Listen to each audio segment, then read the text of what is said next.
Audio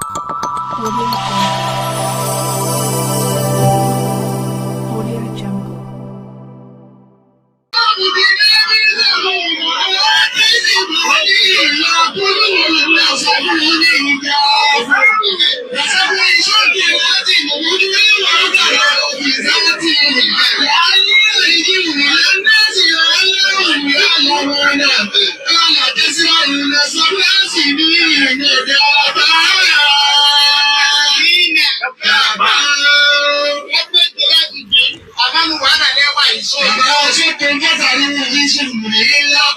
Barista, Garibu, Saraba.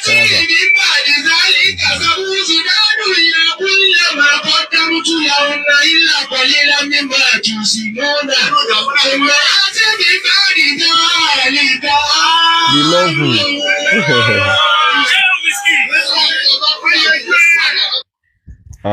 This is going to máa pẹ́. Professor ṣe within 10 minutes ni. So, auzubillahi minash shaitani rajim. Bismillahir rahmanir rahim. Alhamdulillah wa salatu wa salamu abad. Kí Ọlọ́run kí ọmọ bá Nabi sallallahu alaihi wasallam. Ànábì àti gbogbo àwọn àfáà wa, àwọn ashabu al-kiram, àtàwọn tabi'una lahum bi ihsani ila yawmiddin. Gbogbo àwọn àfáà wa ní Nàìjíríà, pàápàá jùlọ látọ̀rí Sheikh Alim, bàbá wa àfáà àgbà, Tajul Adabi bàbá Alhaji àgbà, tí gbogbo àwọn Sheikh Adam bàbá Alagbaji, gbogbo àwọn àfáà wa, kárí gbogbo ilẹ̀ Yorùbá, Ọlọ́run kó bá kẹ́ gbogbo wọn. Náà, Ọlọ́run kó bá kẹ́ bàbá wa ìmáàmù àgbà fún gbogbo ìlú Ìlọrin tàná. Haji Muhammadu Bello Lukman mo kí yín, Haji Muluku Sulaiman mo kí gbogbo yín. Náà, kíní kan bẹ tí mo ń rí láti àná tàbí jẹta. So mo tún wá rí lẹ́ni, mo tún wá rí pé kíní yẹn àfi kí á pàkíyèsí àwọn bàbá wa síbẹ̀. So mo wá wulẹ̀ mo gbogbo ẹ̀, mo wá rí pé ẹni tí wọ́n lẹ́tọ̀ọ́ sí kí n pè lákèésí rẹ̀ àwọn bàbá wa mufti ni. Fadilatu Sheikh Dr. pẹ̀lú àpọ́nlé mo fi dá ọkọ yẹn Sulaiman Faruq ní Kìjìpá, al-Miskinu billah, hafidhakumullahu wa ra'akum, wa atala Allahu fi umrikum. Ọlọ́run kó bá wa ṣàlékún dáadáa yín, kó bá ṣàlékún oore yín, kó bá gbé yín ga jù báyìí lọ, kó má jẹ́ wálẹ̀ láíláí, kó sì má jò tì yín, kó má jò tì yín láíláí.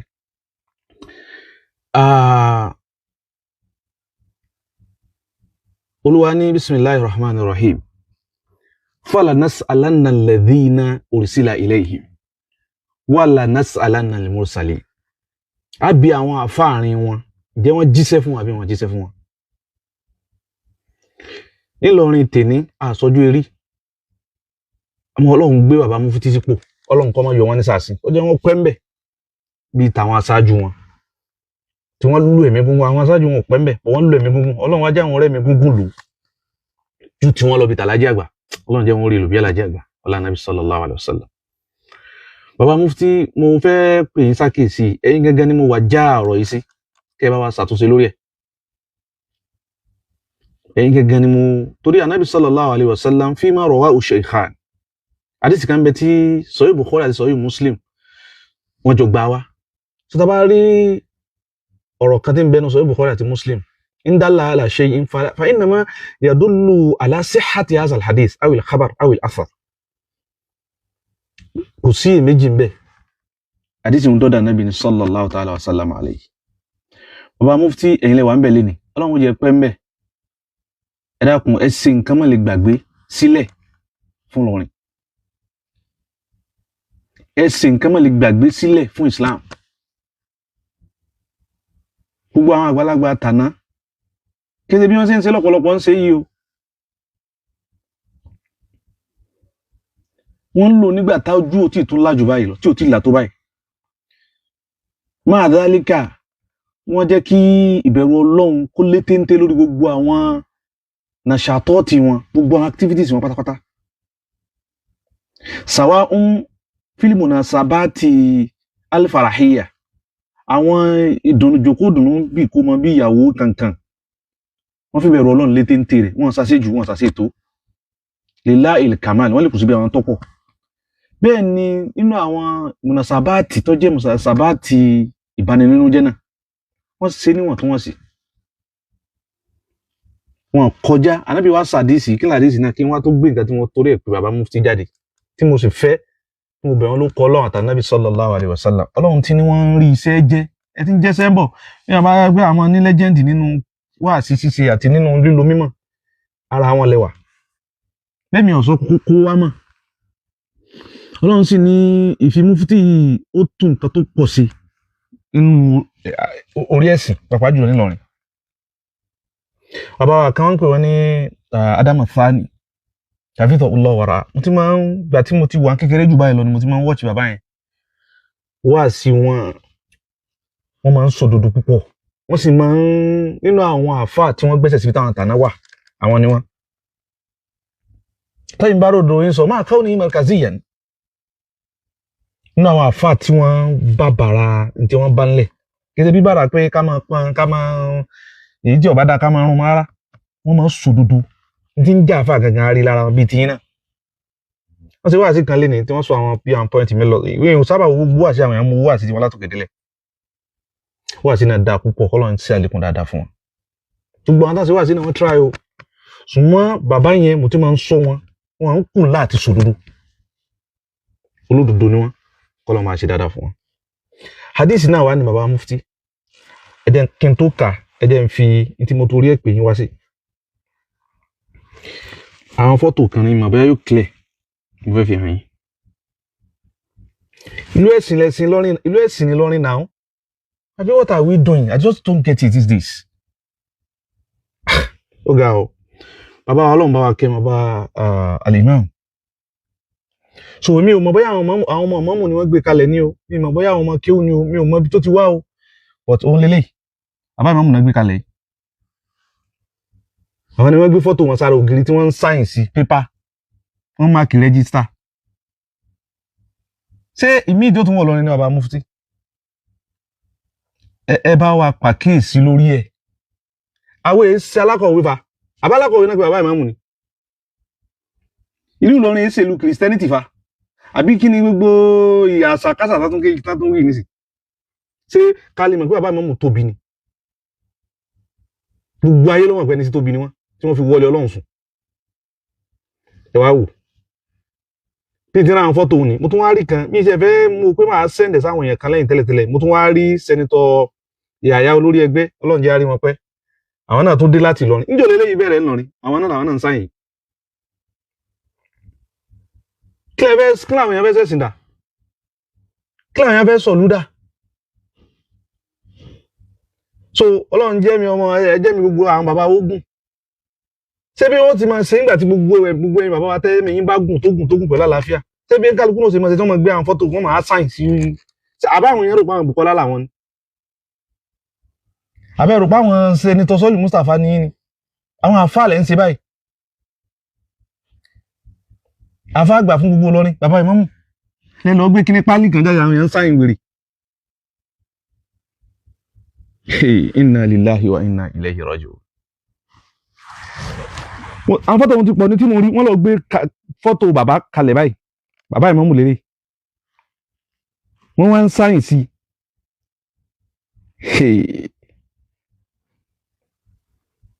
ọkùnrin kan ni òun ní sáyìn mi ọmọ o ló dé fìlà yìí tẹ́tí bàbá ìmọ̀mù ń sáyìn nù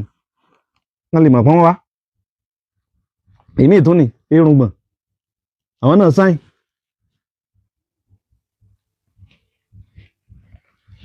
èmi ìtúnì what is all this ẹ̀yin ará Ìlọrin ní àfáà wa what is all this no man hadha so bí ṣe máa ń bọ́nu ànábì tí wàá sọ fún wa kalẹ̀ nínú àdíìsì méjì àdíìsì ẹyọ kan tí gbogbo táwọn àfáà méjèèjì tí wọ́n tóbi jù gbà wá sọ̀híhù ni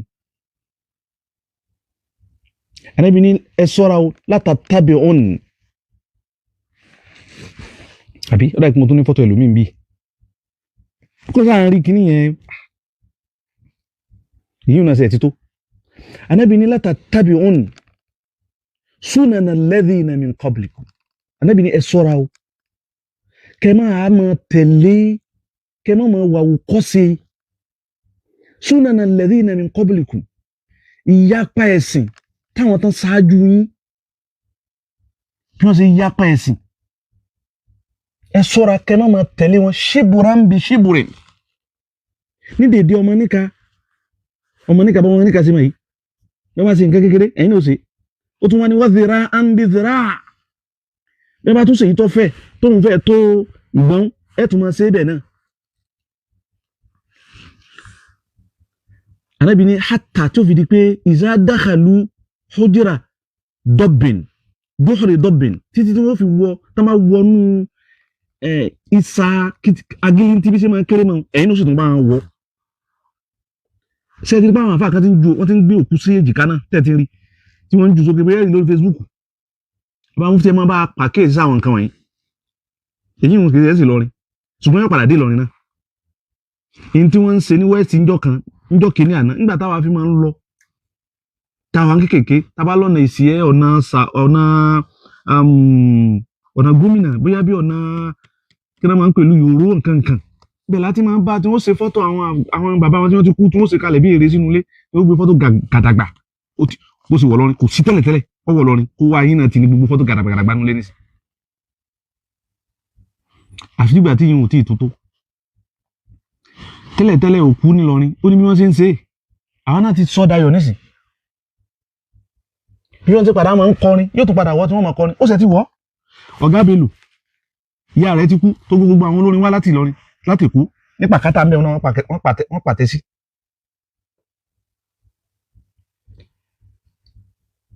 ìyá èèyàn kú ó sì pe eléré wá lọrin kò ṣẹlẹ̀ rí nínú ìtàn lọrin àwọn afáàsì lọ sí wá sí mẹ́ kí ìyá èèyàn kú kó sì pe eléré wá bẹ́ẹ̀ nínú lọrin kì í ṣẹlẹ̀ tẹ́lẹ̀ yín bàbá wa èyí náà ṣẹlẹ̀ ọlọ èyí náà ti tún wọlé èwo tún ní pálí táwọn èèyàn tó ń sáyìn mo mọ̀ wá já rẹ̀ sí bàbá Mufti kó lè dọ́dọ̀ yín ni kẹ́ẹ̀sì lè mọ̀ ọ́ ní ọ̀ràn kẹ́ẹ̀sì tún lè mọ̀ ọ́ lọ́rọ̀ ọlọ́run obìnrin ń tẹ́ ẹ jẹ Mufti fún un bàbá ẹ pàkíyèsí ẹni tẹ́ ẹ bá ṣe fásitì fún tí ọba ẹ fàṣẹ látọ̀dọ̀ ní ọba بمرتبة شيخ والله يعصمك من الناس لا تخاف دركا ولا تخشى ولا حول ولا قوة إلا بالله gbogbo ń tàbá wọlé sí wọ́n ṣe wọlé pẹ̀tọ́ lórí ayé àwọn ọ̀nà sàárè ìjọ kan bàbá yẹn ń bẹ̀m̀bẹ̀ onísìn láwọn nìkan pẹ̀lú àwọn ìjà bẹ̀rù ọlọ́run lù yìí àbí nọ́ńsẹ́ǹsì wọlé lè ẹ̀sìn ọlọ́run ni a sì sọ̀rọ̀ ní ìlérí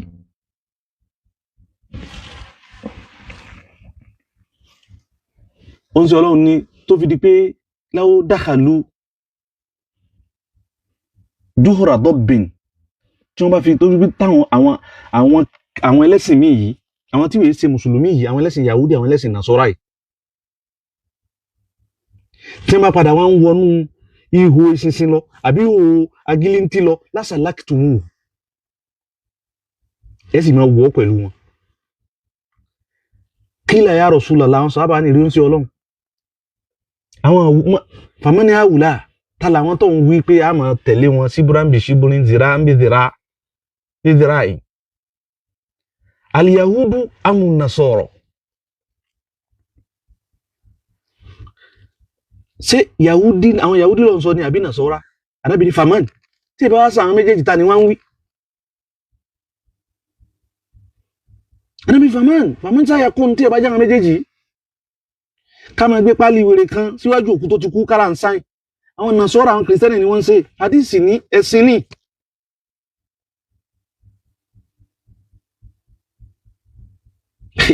wọ́n jẹ́ nǹkan kí nǹkan wọ kẹ́ má dẹ̀sìn rú nílùú yìí àbí kí ni gbogbo ọlọ́run torí ọlọ́run ẹ má kó nǹkan kí nǹkan bá wà báyìí ibi tí wọ́n wà.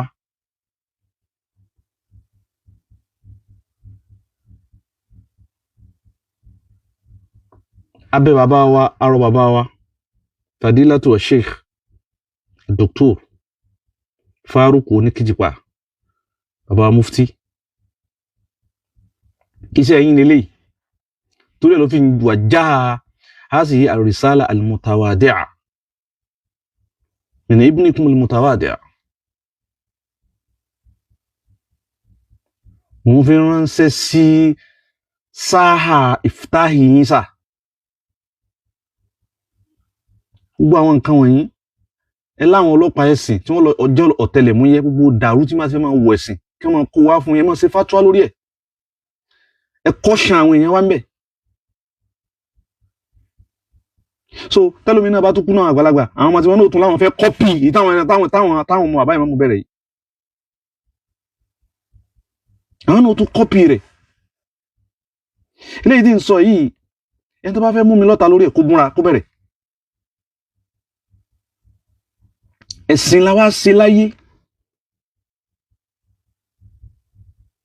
Ẹ̀sìn la wá ṣe láyé.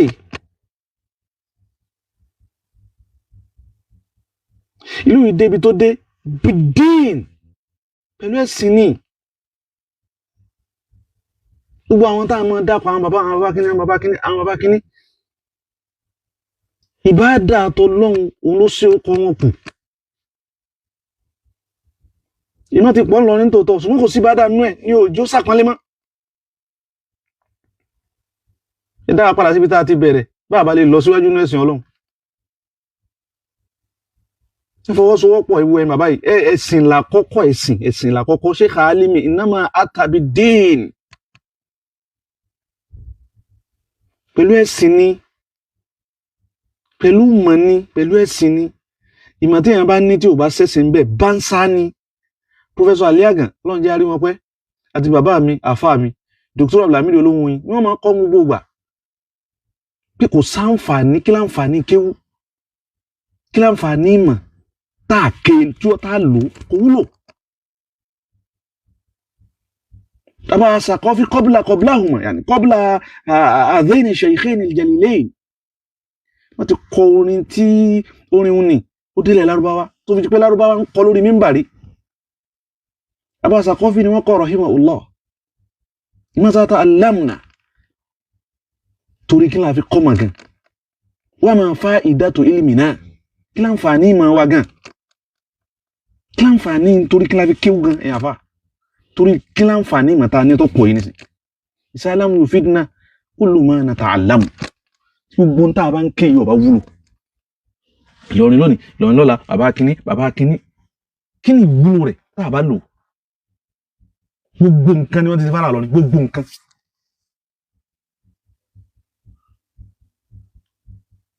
Hummilu anna kulla shay'in ntẹ́yọ̀ kan tó kù tán sẹ́kù fún wa ni pé igi wọ́n ti lọ́gi igi ti rúwé wọ́n ti fi fẹ́ǹsì sí káàkà máa bomi sí òun láàrin sí ńlọrin yìí.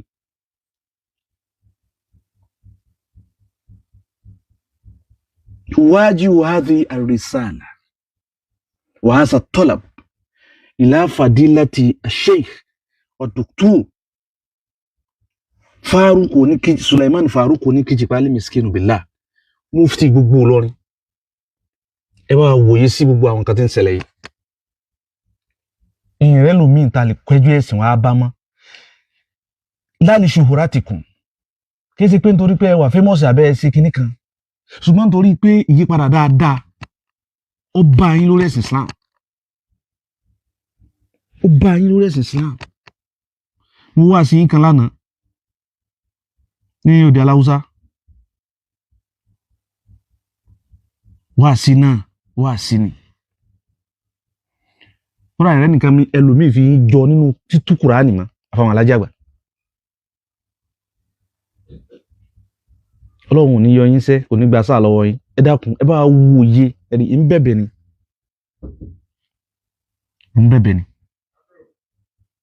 ẹjọ́ mi ń bẹ̀bẹ̀ ni ẹ dákun torí tọ́lọ́run torí ta Nabi sallallahu alayhi wa sallam ẹ bá wòye sí ipa àwọn kan kankan ẹwọ́lá gbogbo alátàwọn àgbàlagbà ṣe tí lóyìn fi débi tó dé rọ́fàwú sàmáà hazi albalda hazi al'ard rọ́fàwú sàmáà bil ilmi wal ibada wọ́n dá wọn ìkankan bá lóyìn jẹ́ ká ìnàmà káà gbogbo ìjọba wọlé tiwa ọlọ́wọ́ bá alẹ́kọ́lá bí mannihi wa fadlihi wa karamihi wa ihsanihi ló jẹ́ mi yógún ló sì fún yín sí Assalamu alaikum wa rahmatullahi wa barakatuh.